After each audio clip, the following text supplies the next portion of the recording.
A very good afternoon to all my dear students. This is Ma'am Paul and I welcome you all to digital classes of our college website.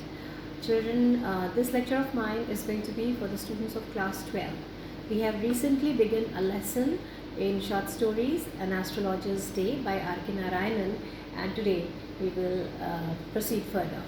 So in the introduction I have told you that R.K. Narayanan has given us a description of what was the daily routine of the astrologer.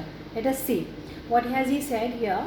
Punctually at midday, he opened his bag and spread his professional equipments, a dozen of cowrie shells, some obscure mystic charts, some Palmyra writings, and then his forehead. Now talking about, first of all, his equipments, now talking about his appearance. What is his appearance was like? His forehead was resplendent. Resplendent means shining with sacred ash and vermilion, and his eyes sparkled with a sharp abnormal gleam which was really an outcome of a continual searching look for customers. He was actually looking for his customers, but that appeared to be a gleam in his eyes which would somewhere express that he had a lot of prophetic wisdom. Let us see.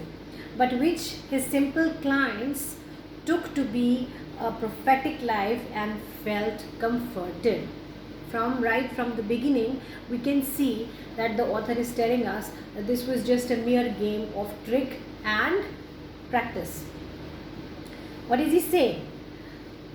People were attracted to him as bees are attracted to cosmos of Dahlia's stalk. Just like bees which get attracted to big huge flowers, similarly his clients were attracted to him because of the settings that he had created for himself, because of his appearance, the way he dressed himself, the way he looked to his clients, the way he was talking to him, the way he behaved with them. Everything drew a favor to the astrologer.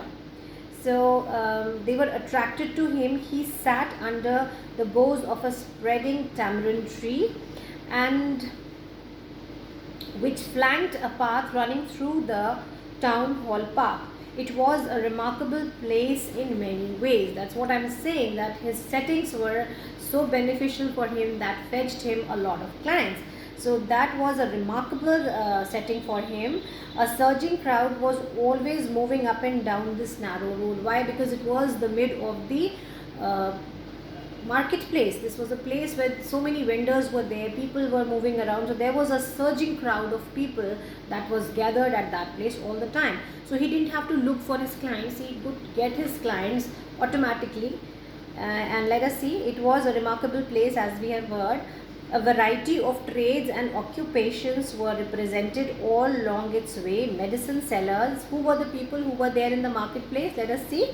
Medicine sellers, sellers of stolen hardware and junk, magicians, and above all an auctioneer of cheap cloth who created enough din all the day to attract the whole town. Now because this person who was making an auction of clothes, he would shout and gather all the crowd around him, and when people were there, they would also give a look at the astrologer. Okay, somebody is sitting there and he's an astrologer, okay, he'll tell us our future. So those people would somehow, from that crowd, he would attract many clients towards himself also.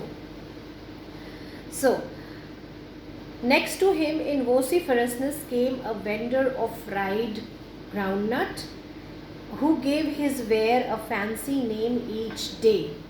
Who gave his ware? Ware means whatever he was selling, his product, he gave a new name to his ware, attracting people and trying to make it more interesting for those simple villagers. And he is saying, giving his ware new names every day. Some day he is calling it Bombay ice cream, the other day he is calling it Delhi almonds, some other third day he is calling it Raja's delicacy, and things like that.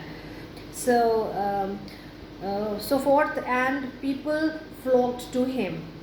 A considerable portion of this crowd daled before the astrologer too. The astrologer transacted his business by the light of a flare which cracked and smoked up above the groundnut heap nearby.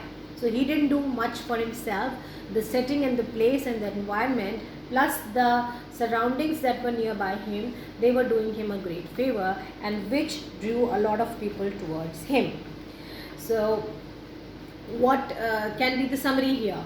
All the vendors in the practice of overselling their own wares, both the cloth vendor and the food sellers created the illusion of luxury, while the astrologer creates the illusion of wisdom and power to the people who are in the market. And catering to a poor demographic, each vendor exploits a desire for the trapping of more privileged life. Note the contrast of the astrologer representing ancient tradition with the town hall park representing modern administration.